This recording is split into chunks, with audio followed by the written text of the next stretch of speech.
chapter 12 any minute. Okay? Poor Corey. Sneezing got him into trouble. Okay, now he's stuck in the house with the men. What do you think's going to happen next? I don't know. We'll have to read and see. Well, that's not true. I do know because this is like my 4th time reading this book, but that's okay. All right, any minute. Corey didn't see Samson until the man went back outside.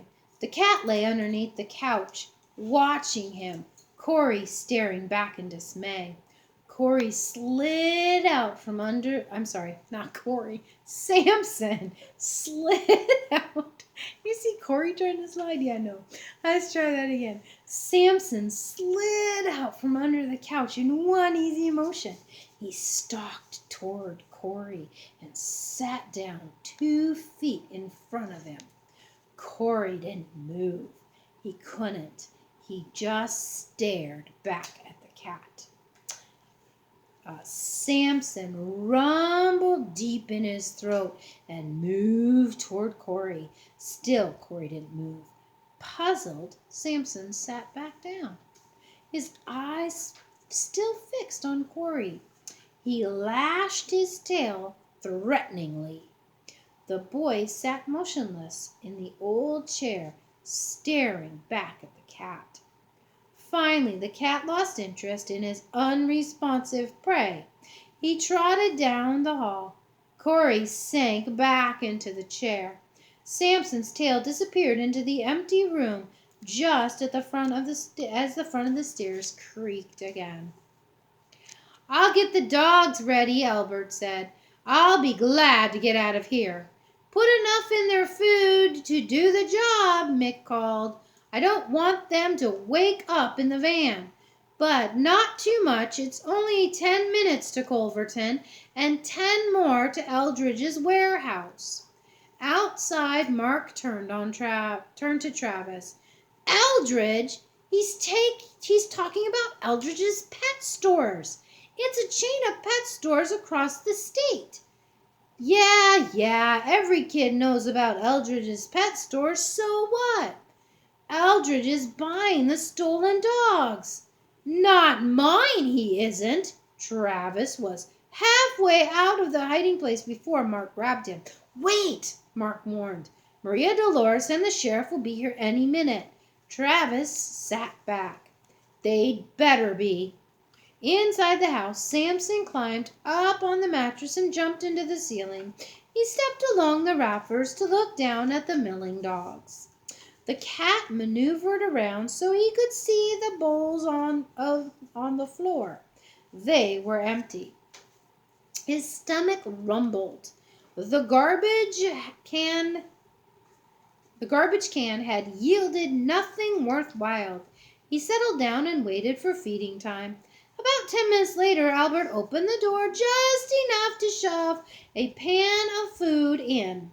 The dogs charged forward eagerly. They jumped and sat and leaped over each other in their frantic efforts to get to the small pan of food. Samson was on his feet in a flash. He dropped down into the mob of dogs, slashing about with all claws extended. The surprised dogs scattered. One of the larger dogs crashed against the door. It swung completely open, knocking Albert into the hall. He lay on the floor, half stunned as the door bounced against the wall. The dogs poured out of the door. Albert fell back as the Great Dane whipped past him. The dogs scattered in all directions over the furniture down the hall. They floated in a tangled mass into the kitchen. Stumbling over each other, they raced back out. Corey pulled his bound legs up into the rocker. He closed his eyes. Only once did he try to duck. That was when the Great Dane charged over the rocker as if it weren't even there. The sound of the commotion carried clear out into the yard. Mick ran up the steps and yanked the front door open and yelled at Albert. The dogs leapt over and under him and out into the yard. "Can't you do anything right?" Mick shouted. He turned around and ran after the dogs. Albert crawled on his hands and feet, staggered into the front room. His mouth worked, but his no sound came out. "Out! Out!" Mick yelled. "Get the kid and let's go!" Albert picked up Corey and hurried with him to the van. Then he went back to help Mick. "Don't just stand there," yelled Mick. "Half of the county will be here in a minute." Albert and Mick waded into the pack of dogs, and Mick snatched up a Yorkshire Terrier and a poodle. He tossed them into the back of the van with Corey.